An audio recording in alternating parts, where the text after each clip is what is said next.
지난주일 저는 평생을 아주 모범이 될 만한 수도자로 지낸 한 분의 고백을 소개해드렸습니다. 그는 오랫동안 수도자로 살아가면 한 달 동안 먹는 것, 자는 것, 일하는 것을 다 좀 내려놓고 하나님께 집중하면 자신이 아주 거룩한 존재로 변화산의 주님처럼 바뀔 것으로 기대했습니다. 평생토록 그 일은 일어나지 않았습니다. 평생의 수도 생활을 통해서 그는 오랜 수도 생활이 나에게 가르쳐준 것은 다른 사람이 변화되기 이전에 내가 먼저 변할 수 있어야 주님이 약속하신 참 평안이 찾아오는 것이라고 분명히 고백했습니다. 신앙생활을 하면서 뭐가 제일 어려울까요? 신앙생활을 하면서 주님은 이렇게 얘기하셨는데 우리나라는 왜 그럴까? 이게 어려울까요? 주님은 이렇게 얘기하셨는데 지금 내가 섬기는 이 직장은 왜 그럴까? 그게 더 어려울까요? 제일 어려운 건 나 자신의 문제입니다. 바울 사도는 디모데와 같은 젊은 목회자를 향해서 자기를 따라오는 목회의 제자들, 영적인 제자들에게 이렇게 도전했습니다. 망령되고 허탄한 이야기나 이론에 얽매이지 마십시오. 이데올로기에 얽매이지 말라는 것입니다. 경건함이 이르도록 자기를 훈련해야 합니다. 여러분, 신앙생활은 내 자신이 철저하게 무릎을 꿇고 하나님 앞에 순복해서 경건함에 이르도록 훈련할 때 그때서야 비로소 싹 트는 것입니다. 여러분, 이 교훈을 절대로 소홀히 여겨서는 안 됩니다. 왜 당신이 경건하지 않습니까? 왜 이 공동체가 경건하지 않습니까? 왜 이 시대가 경건하지 않습니까? 왜 이 사회가 경건하지 않습니까?를 묻기 전에 너 자신이 경건한지를 먼저 돌아보는 것이 성경의 교훈입니다. 이 점을 우리가 놓치면, 교회가 이 점을 놓치면 절대로 우리 자신이 변하지 않기 때문에 교회가 변하지 않고 교단, 감리교회, 장로교회 하는 교단이 변하지 않고 세상이 변하지 않습니다. 경건함 이르도록 훈련하는 것으로부터 출발하는 것입니다. 분명히 이야기합니다. 육체적으로 운동을 하고 훈련을 하면 건강에 유익이 될 것입니다. 그러나 그것은 조그만 유익입니다. 경건 훈련은 모든 면에 유익해서 이 세상의 생명과 장차올 생명, 영원한 생명을 약속해 줍니다. 여러분, 이 점을 마음 가운데 두셔야 합니다. 내면의 훈련은 무엇으로부터 시작되나요? 오늘 시편 103편은 이렇게 시작합니다. 내 영혼아 여호와를 송축하라. 1절 한번 읽어볼까요? 내 영혼아 여호와를 송축하라. 내 속에 있는 것들아 다 그의 거룩한 이름을 송축하라. 여러분, 성경은 우리에게 사실은 부탁하지 않습니다. 여호와를 송축하시겠어요?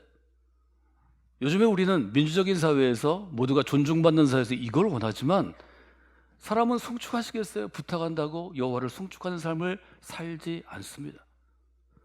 성경은 하나님의 권위로, 신적인 권위로, 거룩함의 권위로, 진리의 권위로 우리에게 명령합니다. 내 영혼아 여호와를 송축하라. 내 속에 있는 것들아 여호와를 송축할지어다. 아멘 하는 분들은 이것을 명령으로 받아들이고 그렇게 살기 위해서 애쓸 것이고, 부탁과 권유로 생각해서 여러분들이 내 주님하고 받아들이지 못하면 이것은 그저 성경에 있는 글씨가 되고 문장이 되고 좋은 권유나 부탁이 됩니다. 여러분, 믿음으로 내 주님하고 받아들이셔야 합니다. 내 영혼아 여호와를 송축하라. 이것은 아멘으로 받아들여야 할 하나님의 명령입니다. 하나님의 명령을 아주 존중하고 귀하게 여기는 믿음의 근본을 쌓으셔야 합니다. 신앙생활을 한다는 것은 하나님의 명령을 존중하는 것입니다. 하나님의 명령을 가장 귀하게 여기는 것입니다. 송축하라는 히브리어 바라크는 무릎을 꿇다는 의미로 사용되는 단어입니다. 그런데 이 단어가 피엘형이라고 하는 일종의 히브리어 시제로 사용되면 이것은 복을 빈다는 의미로 번역을 합니다. 그런데 사람은 하나님께 복을 줄 수 있는 존재가 아닙니다. 하나님이 사람에게 복을 주기 때문에 그것은 찬양하라로 주로 많이 번역됐습니다. 찬송하다는 의미로 번역됩니다. 내 영혼아 찬양하라, 내 영혼아 찬송하라. 하나님을 찬송하려면 어떻게 될까요?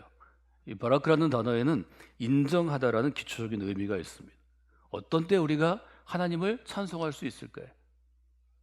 하나님을 찬송하기 위해서는 1차적으로 먼저 우선 내가 하나님을 인정해야 합니다. 인정이라는 한자어는 어떻게 돼 있나요? 내가 무엇인가 잘못했을 때 우리가 얘기합니다. 잘못을 인정하십니까? 네, 제가 잘못을 인정합니다. 우리 실수할 수 있습니다. 실수를 인정합니까? 네, 제가 실수했습니다. 옳다고 내가 받아들이는 것입니다. 아니면 확실하다고 내가 받아들이는 것입니다. 그러면 내 영혼아 여호와를 인정하라. 우리가 이 부분을 이렇게 해석한다면 무엇을 인정하라는 것입니까? 우리는 풀어서 이렇게 쓸 수 있습니다. 내 영혼아 하나님께서 내게 베풀어 주신 사랑을 인정하라. 하나님을 송축한다는 것, 하나님을 찬양한다는 것은 1차적으로 하나님께서 지금까지 나의 30평생, 나의 50평생, 나의 70평생 내게 베풀어 주신 사랑을 인정하는 것입니다. 내가 확인하는 것입니다. 내가 맞다고 고백하는 것입니다. 우리가 믿음으로 산다는 것은 하나님이 나를 선택하시고 나를 죄로부터 자유케 하시고 죄로부터 구해 주시고 하나님의 자녀로 살게 하시고 그리스도의 사람으로 교회를 이루게 하신 것이 하나님의 사랑임을 내가 인정하는 것입니다. 이 시간 인정하시기 바랍니다. 혹 인정하는 마음이 부족하다면 이 시간 네, 제가 인정하겠습니다. 부족한 분은 인정하도록 믿음 주시길 원합니다. 여러분 고백할 때 하나님께서 인정하도록 믿음을 부어 주실 것입니다. 바꿔 이야기하면 내 영혼아 하나님께서 내게 베풀어 주신 은혜를 인정하라, 이런 의미입니다. 하나님이 내게 베풀어 주신 은혜가 있습니다. 지금까지 나를 돌보아 주신 것, 혹은 내 생명을 주신 것, 내게 좋은 부모나 가족을 주신 것, 혹은 어떤 재능을 주신 것, 혹은 우리 교회를 주신 것, 우리가 돌아보면 수많은 나를 둘러싼 주변 상황 가운데 하나님께서 베풀어 주신 은혜가 분명히 있습니다. 은혜는 뭔가요? 내가 노력하지 않은데 받은 것입니다. 내가 노력한 게 아닌데 여러분의 외모를 여러분이 노력해서 받으셨나요? 여러분이 혹 타고난 조건이 있다면 뭐 금수저든 은수저든 동수저든 무엇인가 여러분의 기반이 무엇이 되었다면 내 노력으로 되지 않은 게 훨씬 더 많이 있습니다. 그것은 하나님의 은혜임을 인정해야 합니다. 그래야 믿음이 자라납니다. 그래야 믿음이 온전해집니다. 그것을 여러분이 마음 가운데 두셔야 합니다. 인정하기 위해서는 또 어떤 게 필요할까요? 인정하기 위해서는 기억해야 합니다. 하나님이 베풀어 주신 사랑, 하나님이 베풀어 주신 은혜, 내 것이 아닌데 내게 주신 것, 이것을 기억할 때 인정할 수 있습니다. 2절 같이 읽어볼까요? 내 영혼아 여호와를 송축하며 그의 모든 은택을 잊지 말지어다. 한 번 더 읽어볼까요? 내 영혼아 여호와를 송축하며 그의 모든 은택을 잊지 말지어다. 여러분 하나님이 베풀어 주신 은택을 잊지 않는 분들이 되시기를 원합니다. 이 은택이 풀어서 얘기하면 하나님이 내게 주신 사랑, 하나님이 내게 주신 선물, 하나님이 내게 주신 은혜입니다. 은택을 잊지 않는 사람이 진짜 그리스도인이 될 수 있습니다. 세 가지 단어가 중요합니다. 첫째 인정하다, 두 번째 기억하다, 세 번째 잊지 않다. 여호와를 송축하라는 1절과 2절의 명령에서 이 세 단어를 붙잡고 이것이 여러분에게 신앙의 기본 루틴이 되어야 합니다. 이번 한 주 안에 여러분들이 내일 아침 눈을 뜰 때 그렇게 인정하십시오. 하나님, 제가 하나님의 사랑과 은혜를 인정합니다. 하나님의 사랑과 은혜를 제가 기억하겠습니다. 하나님 베풀어 주신 사랑 제가 잊지 않겠습니다. 하나님 베풀어 주신 은혜 잊지 않겠습니다. 기도는 바른 정신으로 하나님이 원하시는 것을 하나님의 마음과 정심을, 전심을 다해 고백할 때 능력이 있습니다. 단문 기도가 능력이 있습니다. 하나님, 제가 하나님을 찬양합니다. 하나님을 찬송합니다. 하나님의 존재, 하나님의 권위, 하나님의 능력, 하나님의 신되심, 하나님 되심을 내가 잊지 않겠습니다. 내가 기억합니다. 내가 인정합니다. 여러분이 짧은 고백이 여러분의 영혼을 살리게 될 것입니다. 여러분의 인생을 살리게 될 것입니다. 여러분의 가정을 구하게 될 것입니다. 이 사회를 구하게 될 것입니다. 시인 정호승의 이야기를 제가 시편을 읽으면서 기억했습니다. 시인 정호승이 가까운 이웃에게 초대받은 이야기입니다. 이웃의 초대를 받고 저녁을 함께하는 차를 나누는 자리였습니다. 이분이 이제 젊었을 때 고생했던 이야기를 시인에게 했습니다. 지금은 자기가 행하는 사업으로 자리를 잡았지만 젊은 적에 아주 고생한 분이랍니다. 하는 일마다 실패하고 그러니까 결국 빚더미에 눌러앉고 살아갈 희망이 없었습니다. 이야기를 하다가 이분이 방에 들어갔습니다. 방에 들어가서 뭘 들고 나와서 이것을 시인에게 보여줬습니다. 그리고 이렇게 얘기했답니다. 시인의 이름이 정신인데요. 성씨가 정 선생, 이 넥타이는 내게는 참 특별한 넥타이입니다. 시인은 좀 당황했다고 그럽니다. 왜 넥타이를 보여주는지 알 수가 없습니다. 그것은 아주 버려야 될 만큼 낡은 넥타이였습니다. 너무 오래된 넥타이였습니다. 그러나 그 오래된 넥타이를 바라보는 이분의 눈빛이 너무 진지해서 시인은 좀 기다렸습니다. 한참을 가만히 있다가 이분이 얘기합니다. 한 번은 젊은 시절에 내가 목을 매달아 죽으려고 이 넥타이 2개를 길게 묶고 거실에 멍하니 앉아 있었습니다. 죽으려고 하는데 그날 거실 가득이 햇살이 가득 차 있었습니다. 햇살이 너무 따뜻하고 밝고 찬란해서 내가 한참을 있다가 그만 어둑어둑해졌습니다. 그리고 제가 이 넥타이에 목을 매지 않았습니다. 그 다음날도 이 사람에게 어떤 일이 났을까요?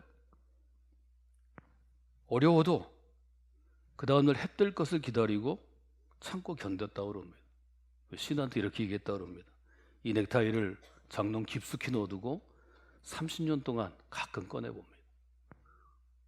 힘들 때마다 이 넥타이를 꺼내서 힘을 얻습니다. 넥타이를 보면서 그날 그 햇살을 잊지 않고 기억하면서 어려운 시절을 이겼더니 30년 후에 이제 나이가 제 나이쯤 돼서 시인과 이야기할 수 있게 그렇게 됐다는 것입니다. 이 사람에게는 힘든 시절 자기 스스로 삶을 마감하려고 그러다가 햇살 때문에 그 절망의 순간을 이겨내는데 이 낡은 2개의 넥타이가 얼마나 큰 일을 했는지를 시인한테 이야기하는 것입니다. 이런 좀 극단적인 예가 아니더라도 여러분에게 그런 순간, 그런 사건, 그런 물건, 그런 사람이 있을 것입니다. 제게도 있습니다. 이 시인은 얼마 지나서 그 비슷한 경험을 하게 되었다고 합니다. 그렇게 겨울이 지나고 이른 봄에 창밖으로 매화가 피어난 것을 보게 되었습니다. 매화를 보면서 이렇게 생각했다고 합니다. 추운 겨울을 잘 참고 견뎌서 온 매화처럼 나도 지난 겨울 잘 참고 견뎌서 저 매화처럼 꽃을 내가 피우고 있는가. 문득 그런 생각이 들었습니다. 똑같이 이웃이 얘기했던 것처럼 밖에 보니까 햇살이 창으로 타고 들어와서 거실 안에 햇살이 가득 찼습니다. 근데 이분은 햇살을 본 게 아니고 햇살이 가득 차면 먼지가 보입니다.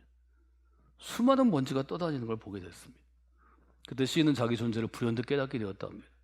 아, 내가 시인으로 성공하고 글 쓰는 사람을 알려주고 책을 많이 팔고 그래서 내가 사인회도 하고 방송국에도 나가고 내가 대단한 존재처럼 생각했는데 아, 나는 그냥 먼지에 불과한 존재구나. 그리고 마음이 움츠러들고 보잘것없다고 마음이 가라앉았는데 어느 순간 햇살을 보면서 감사한 마음이 들었답니다.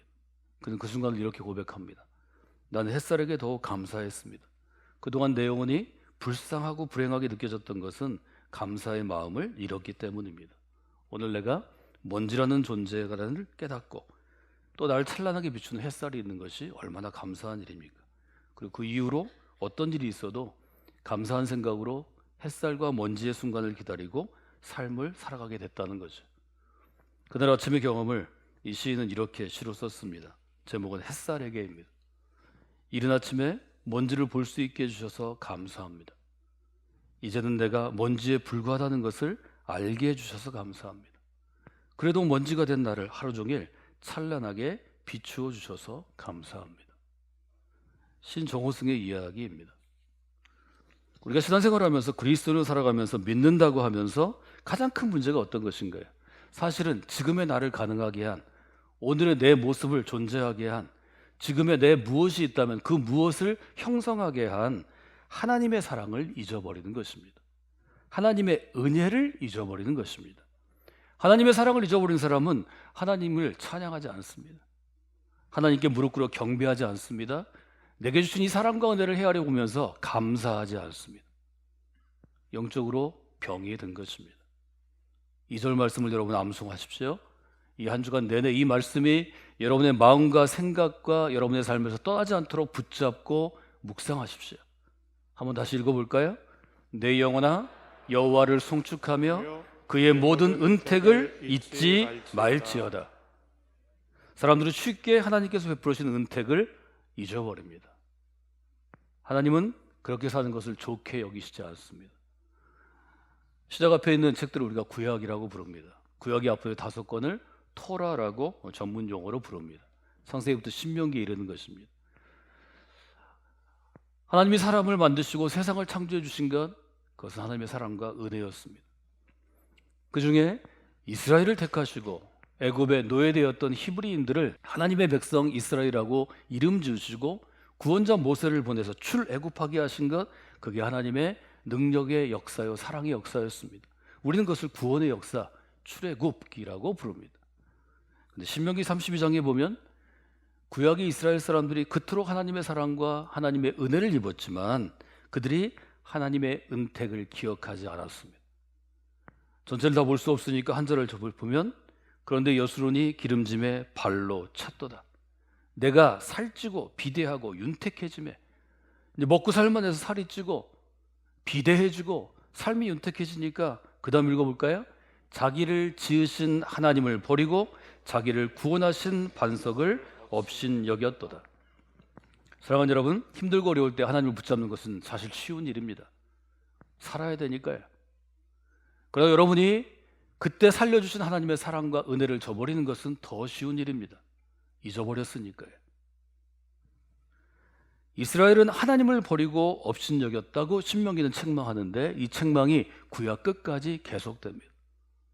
예수님은 다른 교훈을 주셨나요? 10명의 환자를 고쳐주었지만 돌아와서 감사하다고 무릎 꿇어 예수님께 경배한 사람은 한 사람이었습니다. 우리는 그 한 사람이 되라고 도전합니다. 성곽교회 공동체에 있는 여러분은 그 한 사람이 아니라 10사람 중에 10사람이 송축하고 감사하는 분들이 되시기를 주님의 이름으로 권면해 드립니다. 그리스도를 살아가면서 잊지 말아야 될 것은 어떤 것인가요? 시편 103편은 세 가지로 나누어서 세 그룹으로 얘기할 수 있습니다. 3절, 죄를 사해 주시고 병을 고쳐 주신 것 잊지 말라는 것입니다. 여러분들에게 죄의 문제가 있었습니다. 여러분들 인생을 살아가는 심각한 마음의 병, 영적인 병, 육신의 병이 있었습니다. 고쳐주심으로 여러분이 이 자리에 있을 수 있습니다. 이것이 하나님의 은택입니다. 두 번째 4절, 파멸에서 구속하시고 관을 씌워주셨습니다.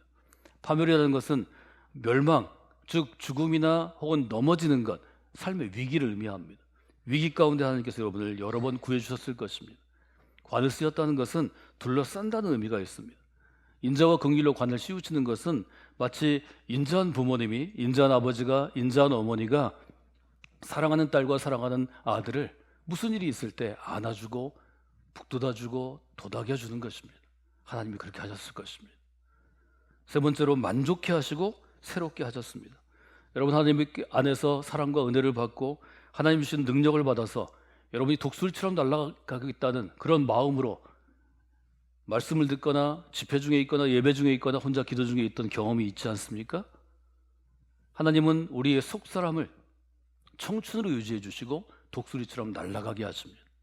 이 세 가지가 여러분의 삶 가운데 분명히 있었을 것입니다. 찾아내셔야 합니다. 기억하셔야 합니다.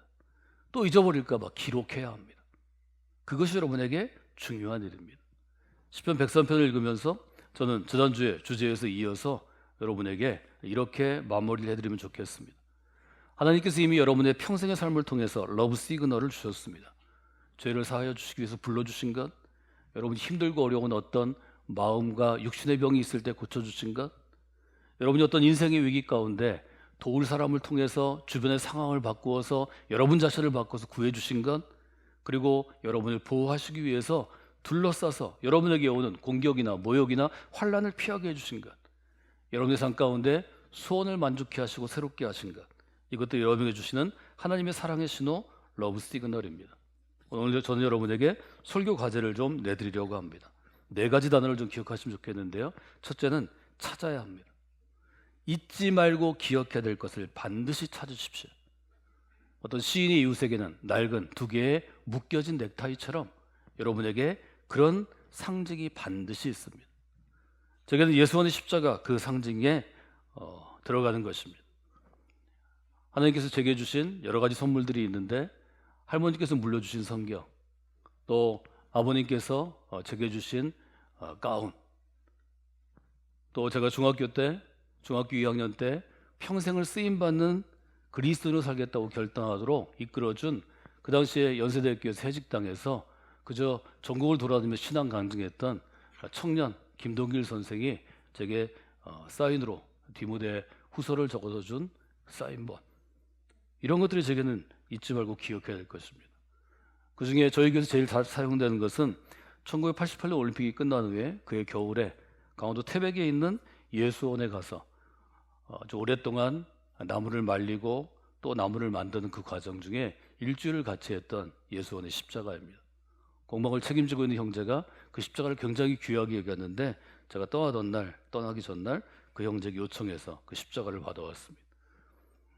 제가 신학교에 들어갈 때도 기숙사에 한편에 그 십자가를 제가 걸었습니다. 올드셰프를 짓고 늦게 유학을 떠나던 1997년에도 여러 가지 짐이 많이 있지만 트렁크에 십자가와 성경을 먼저 넣고 그 십자가를 제일 먼저 제 기숙사 방에 걸었습니다. 뉴스페이스를 저희 올드셰프를 우리가 헐고 새로 지었는데요. 그 일을 하기 전에 저희가 한 것은 4년 전에 중보기도의 집을 먼저 봉헌한 것이었습니다. 중보기도의 집을 봉헌할 때 그 기도실 안에 제일 중요한 센터에 이 십자가를 썼습니다. 사진을 보시면 지금도 우리가 마더와이즈를 하든지 또 영성 캠프를 하든지 할 때 이 십자가가 가장 중요한 순간, 결단의 순간에 우리 캠프 가운데, 영적 훈련 가운데 쓰이고 앞으로도 쓰이게 될 것입니다. 여러분, 넥타이를 두는 것도 한 사람의 인생을 살릴 수 있습니다. 여러분이 어떤 것이 여러분의 인생을 살렸습니까? 저처럼 직접 공방을 책임진 믿음의 형제가 만든 십자가가 있을 수도 있습니다. 여러분 모든 사람에게는 이 성경에 있는 살아있는 말씀 한 구절이 내 영혼아 여호와를 송축하라, 하나님께서 베풀어 주신 그 모든 은택을 잊지 말아야 한다. 그 구절이 반드시 있어야 합니다. 제가 지금까지 지내온 것 찬송을 함께 불렀습니다. 지난주에 저 형제처럼 지내는 강파준 감독님의 어머니가 99세로 백수를 앞에 두고 하나님의 부르심을 받았습니다. 저희들이 마지막 오랫동안 교회를 섬긴 분들은 마무리할 때 제가 아주 정성껏 예배 순서지를, 장례예배 순서지를 만듭니다. 그것은 아들과 딸과 손주들이 그것을 간직하라고 주는 것입니다. 거기에 제가 넣은 코너가 고인의 신앙 양력입니다. 뭐 젊을 때 뭘 했고 이런 이력을 쓰라는 게 아니고 언제 태어났고 언제 어느 교회에서 부르심을 받았고 어떤 목사님에게 세례를 받았고 어느 교회에서 집사 직분을 받고 어느 교회에서 권사 직분을 받고 이런 삶을 사셨습니다. 믿음 없는 자녀들은 그곳에 들어가는 양력을 부목사님이 대신 써주고 맙니다. 정성이 담겨 있지 않습니다. 믿음 있는 사람들은 거기에 기록됩니다. 찾는 것만큼 중요한 것이 여러분이 오래도록 기억하기 위해서 기록하는 것입니다. 나 자신의 기록도 믿을 수 없습니다. 제가 아직 나이가 아주 많지 않지만 10년, 20년 전까지 잘 기억나지 않습니다. 명확하지 않습니다. 기록을 반드시 찾아봐야 합니다. 여러분 아이들도 똑같습니다. 여러분이 신앙에 잊지 말아야 할 것들을 기록해서 아이들에게 기록으로 넘겨주어야 합니다. 그것이 여러분에게 유언이 되어야 합니다. 그것이 아이들에게 주는 부탁이나 권면의 서신이 되어야 합니다. 그런 분만이 장례 예배를 잘 마칠 수 있습니다. 제 장례도 마찬가지입니다. 제가 좀 더 오래 살으면 아마 젊은 목사님이 제 장례를 인도하게 될 것입니다. 제가 어떤 삶을 살아왔는지, 어떻게 신앙생활을 했는지, 하나님이 어떻게 쓰임 받았는지 그들은 모를 수 있습니다. 기록으로 남겨져야 알 수 있습니다. 생각보다 기록은 중요합니다.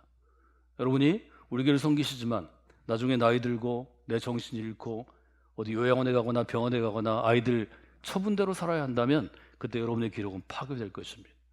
그때 여러분이 마지막 다니는 교회에 책임감 있는 목사님에게 부탁해야 합니다. 내가 이런 사람입니다. 내 마무리할 때 이렇게 해주기를 원합니다. 내가 유언입니다. 우리 아이들에게도 했지만 우리 아이들이 믿음 없어서 이 유언 지키지 않을 수도 있습니다. 목사님이 이 유언의 보증인으로 참관인으로 반드시 이렇게 제 장례를 치러주시기를 바랍니다. 여러분 이 정도 믿음은 가져야 합니다. 여러분 제가 매주 장례 치르는데요, 아쉬울 때가 많습니다. 고통스러울 때가 많습니다. 이분의 삶을 보면 평생 하나님이 기뻐하실 만한 삶이 많았을 텐데 아이들은 기억하지 못하는구나. 그 섬기던 교회를 다 떠났잖아요. 고향을 떠났잖아요. 아이들 따라서 도시교회로 옮기잖아요. 병원 따라서 병원 옆에 교회로 가잖아요. 기록을 남겨줘야 그걸 마무리할 수 있습니다. 여러분 시작만큼 지금 중간만큼 저는 마무리가 중요하다고 생각하는 사람입니다. 할 수 있으면 저와 함께 신앙생활을 한 분들은 제가 마무리하거나 제 후임이 마무리하도록 우리 교회에서 신앙생활을 철저히 잘 하십시오. 기록으로 남겨서 여러분의 삶을 잘 마무리해 드리겠습니다. 이것이 저는 믿음의 사람이 마지막 해야 될 일이라고 생각합니다. 그렇게 하기 위해서는 네 가지를 기억해야 합니다. 잊지 말고 기억해야 하는 무언가를 찾아야 합니다. 하나님 여러분이 평생에 베풀으신 하나님의 은택, 사랑과 은혜를 인정해야 합니다. 확실하게 여러분이 고백할 수 있어야 합니다. 그 다음 기록으로 남기십시오. 점점 나이 들수록 기록으로 남기지도 못합니다. 저희 어머님도 지금 그러합니다. 여러분 기록으로 반드시 남겨서 아이들에게도 주고 믿을 만한 그리스도인이나 목사님에게 여러분의 마무리를 미리, 여러분 정신 온전할 때, 좀 기억할 수 있을 때, 여러분 삶을 마무리할 때 반드시 신앙 고백서와 함께 쓰십시오. 그리고 하나님께 감사의 예배를 늘 드리십시오. 다음 주 감사절입니다. 매년 감사절이 있는 것이 우리에게 왜 중요할까요? 찾을 수 있는 시간이기 때문입니다. 잊지 않고 기억해야 될 것을 찾아야 합니다. 그것들을 기록할 수 있어야 합니다. 기억할 수 있어야 합니다. 그리고 감사하는 것입니다. 이것이 감사절을 임하는 우리의 자세와 우리의 태도가 되어야 합니다. 다음 주 감사절이 여러분 한 사람의 삶에 혹은 여러분의 가족에게 의미 있는 시간이 되기를 원합니다. 우리 교회에도 의미 있는 시간이 되기를 원합니다. 매년 있는 절기는 여러분이 습관적으로 지나면 아무런 의미가 없습니다. 하나님께서 그 절기를 왜 우리에게 지키도록 제정하셨는가를 잘 봐야 합니다. 여러분 신앙은 허투루 살아갈 수 있는 삶이 아닙니다. 신앙생활은 여러분의 생각보다 훨씬 더 가치 있고 훨씬 더 무겁고 훨씬 더 의미 있는 것입니다. 여러분에게 이 한 주가 귀한 의미를 찾는 시간이 되기를 주님의 이름으로 축원해 드립니다.